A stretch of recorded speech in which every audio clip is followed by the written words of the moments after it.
Hi, hello, வணக்கம். எல்லோரும் நல்லா இருக்கீங்களா? என்னுடைய ஃபஸ்ட்டு வீடியோ பார்த்துருப்பீங்கன்னு நான் நினைக்கிறேன். ஃபஸ்ட்டு வீடியோவில் நான் சொன்ன எல்லாமே உண்மை.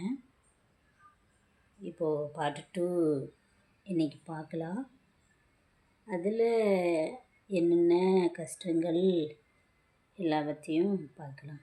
அதாவது ஒரு குடும்பத்தில் 4 பேருமே கால் பாதிக்கப்பட்டால் அவங்களுடைய கஷ்டம் என்ன அப்படிங்கிறது அவங்களுக்கு போன வீடியோவில் கொஞ்சம் சொல்லியிருக்கேன்.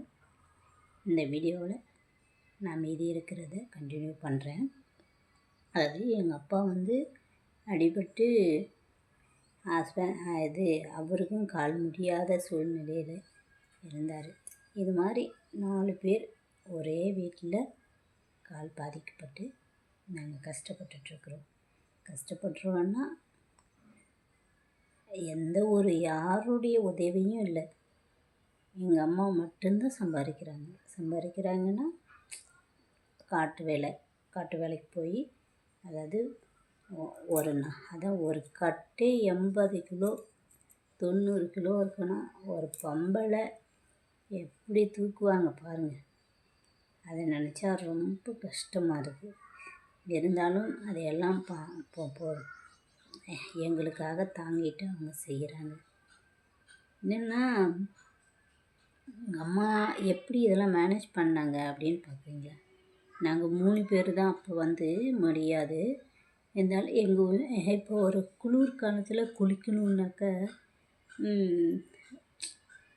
பச்சை தண்ணியில் குளிக்கிறது கொஞ்சம் கஷ்டமாக இருக்கும். ஆனால் எங்கள் அம்மா நாங்கள் 3 பேர்த்துக்குமே முடியாது, தண்ணி தூக்க முடியாது. ஆனால் ஒருத்தருக்கா தண்ணியை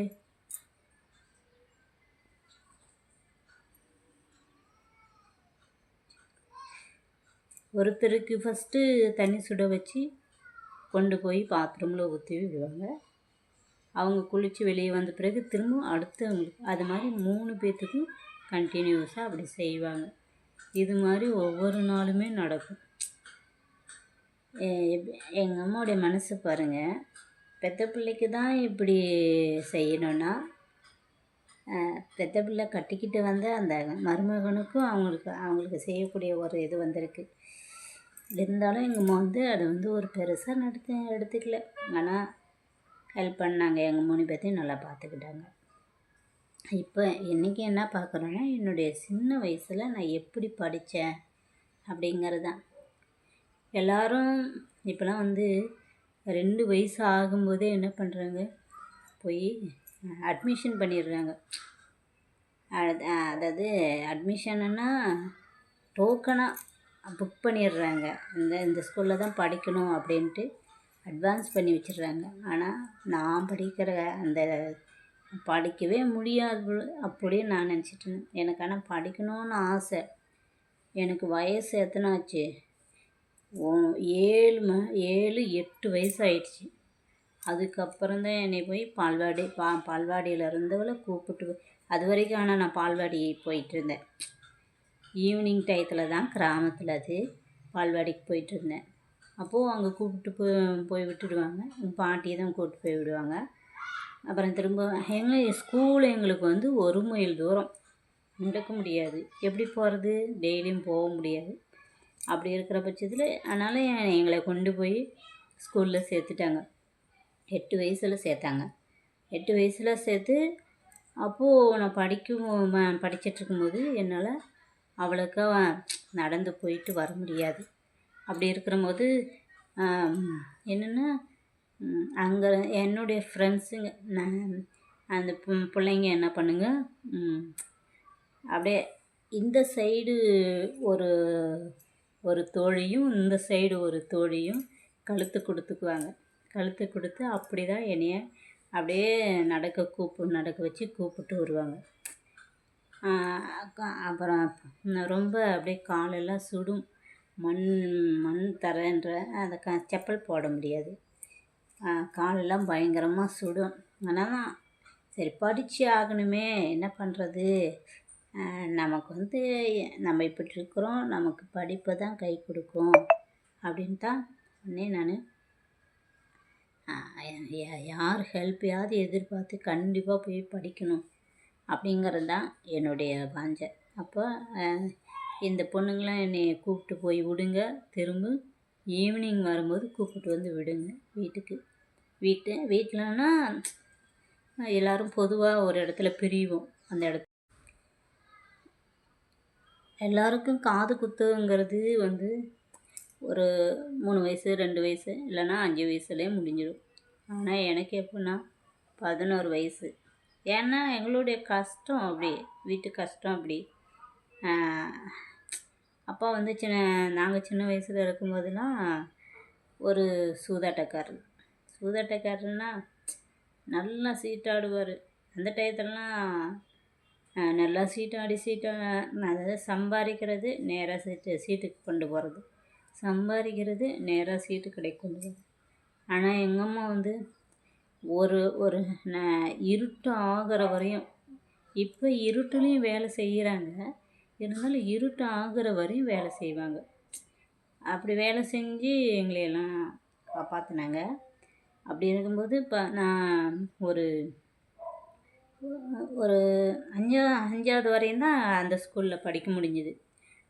அதுக்கப்புறம் ஒரு ஆஃபனேஜ், அந்த ஆஃபனேஜில் போய் எங்கள் பாட்டி தான் இங்கே வந்து அப்பா அம்மா 2 பேருமே வெளியூர் போயிடுவாங்க வேலைக்கு. அப்போ தங்கச்சி தம்பி இருந்தாங்க, அவங்க 2 பேர்த்தையும் கூப்பிட்டு போயிடுவாங்க. ஏன்னா என்னையால் வந்து நடக்க முடியாது. என் தங்கச்சி ஓரளவு நடப்பாள்.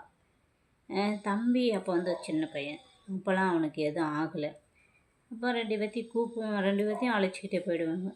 அப்படி இருக்கும்போது பாட்டி வந்து என்னை மட்டும் இவ்வளோ இங்கே வச்சுருந்தா வந்து எனக்கு சரியாக சாப்பாடு கிடைக்காது, எந்த வீட்டில் தூங்கிறது, எந்த வீட்டில் இருக்கிறது, எங்கே குளிக்கிறது அப்படின்னா நிறைய பிரச்சனைகள் இருந்துச்சு.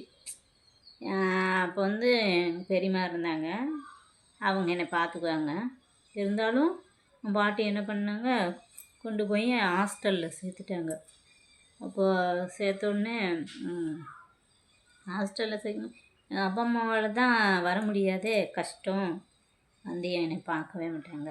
இருந்தாலும் அப்புறம் கொஞ்சம் அங்கேயே இந்த ஹாஸ்டலுக்கு ஏதோ ஃபண்டு வரும் போல் இருக்கு, அந்த ஃபண்டை வச்சு எங்களையெல்லாம் படிக்க வச்சாங்க. ஒரு 10th வரையும் அங்கே படித்தேன்.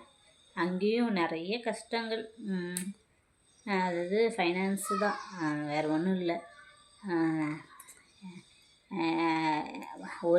அதாவது அந்த ஹாஸ்டலில் இருந்து படித்து முடிக்கிற வரையும் 2 கவுனு, ஒரே ஒரு 2 ட்ரெஸ்ஸு தான், இவ்வளோ தான். அதை வச்சே தான் படிச்சுட்டு. அப்புறம் ஹாஸ்டல்லையே வந்து எங்களுக்கு வந்து இந்த யூனிஃபார்ம்லாம் வந்து ஸ்பான்சர் பண்ணுவாங்க, அதை யூஸ் பண்ணிக்குவோம். அப்படி இருந்த பட்சத்தில் 10th வரையும் படித்தேன். 10th வரையும் படிச்சுட்டு அந்த ஹாஸ்டலை விட்டு வேறு வந்துட்டோம். வெளியில் வந்தால் அங்கே வந்து சின்ன சேலங்கிற ஒரு ஊர், அது எங்கள் ஊருக்கு பக்கத்தில். அப்போ எங்கள் ஊரில் இருந்து அந்த பஸ்ஸுக்கு அந்த ஸ்கூலுக்கு வரணுன்னா 1 மைல் தூரம் நடந்து வந்து பஸ் ஏறி அப்புறம் போய் ஸ்கூலில் படிச்சுட்டு திரும்பவும் அங்கே வந்து இறங்கி 1 மைல் தூரம் நடக்கணும். அப்படி ஒரு சுச்சுவேஷனில் தான் நான் படித்தேன். 2 வருஷம் அந்த மாதிரி படித்தேன். அப்படி படித்த உடனே அங்கே வந்து என்னன்னா கேர்ள்ஸ் ஸ்கூல் தான். அங்கே நல்லா படிச்சுட்டு ஒரு +2 வரையும் முடிச்சிட்டேன். அதுக்கப்புறம் என் படிப்பை வந்து கண்டினியூ பண்ண முடியல. கொஞ்ச நாளைக்கு நான் படிக்காமல் வீட்டில் இருந்தேன். ஒரு வருஷம் வரையும் படிக்கலை, வீட்டில் தான் இருந்தேன். அப்போ வந்து என் ஃபேமிலி பிரச்சனை கொஞ்சம் வந்ததாங்காட்டி அப்போ என்னை கொண்டு போயிட்டு எங்கள் அத்தை வீட்டில் விட்டுருந்தாங்க. அங்கே விட்டுட்டு அப்போது நான் அங்கே தான் சரி மனசு ரிலாக்ஸாக இருக்கணும், அதாவது ஏதாவது ஒன்று கற்றுக்கணுமே அப்படின்றதுக்காக கம்ப்யூட்டர் கிளாஸ் போனேன். அங்கே வந்து ஒரு 3 கோர்ஸ் ஆட்டம் அங்கே இருந்துக்கிட்டே முடித்தேன். அதுக்கெல்லாம் அம்மாவும் அப்பாவுமே அப்பா என்னென்னா காசு அவ்வளோக்காலாம் நமக்கு எந்த ஒரு செலவும் பண்ணுறதில்ல. ஆனால் அம்மாவும் அப்பாவும் அப்போ வந்து சண்டை போட்டு பிரிஞ்சிருந்தாங்க. இருந்தாலும் அம்மா வந்து எனக்கு காசு கொடுத்து படிக்க வச்சிட்ருந்தாங்க. அப்போது எனக்கு ரொம்ப கஷ்டமாச்சு. நம்ம எல்லோரும் ஆளுக்கு ஒரு மூலையில் இருக்கணுமே. என் தங்கச்சி வந்து நல்லா அவளை கொண்டு போயிட்டு என்னென்னா தஞ்சாவூரில் ஒரு ஸ்கூலில் போய் விட்டுட்டாங்க. அந்த ஸ்கூல்னால் அவள் அங்கே தனியாக படிச்சிட்ருக்கா. நான் இங்கே எங்கள் அத்தை வீட்டில் இருக்கிறேன். அப்பா அம்மா ஆளுக்கு ஒரு மூலையில் இருக்கிறாங்க. அப்படி இருக்கும்போது எனக்கு என்னன்னா படிக்கவே முடியாது போல் இருக்கே. நம்ம வந்து எப்படின்னா ஒரு அதாவது மேக்ஸிமம் ஒரு ஏதாவது ஒரு பாதிப்பு இருந்தாலே அவங்கள இளக்காரமாக பார்க்க ஆரம்பிச்சிட்டாங்க. நான் இந்த சூழ்நிலை இவங்கெல்லாம் இப்படியெல்லாம் பண்ணுறத பார்த்தா நம்ம நடுத்தெருவில் நிற்போமோ, சாப்பாட்டுக்கு கூட வழி இல்லாத பிச்சை எடுப்போமோ அப்படின்லாம் ரொம்ப ஃபீல் பண்ணியிருக்கிறேன். ஆனால் கடவுளுக்கு என் மேலே ரொம்ப அக்கறை. திடீர்னு அப்புறம் ஒன்று அப்பா அம்மா 2 பேரும் சேர்ந்துட்டாங்க.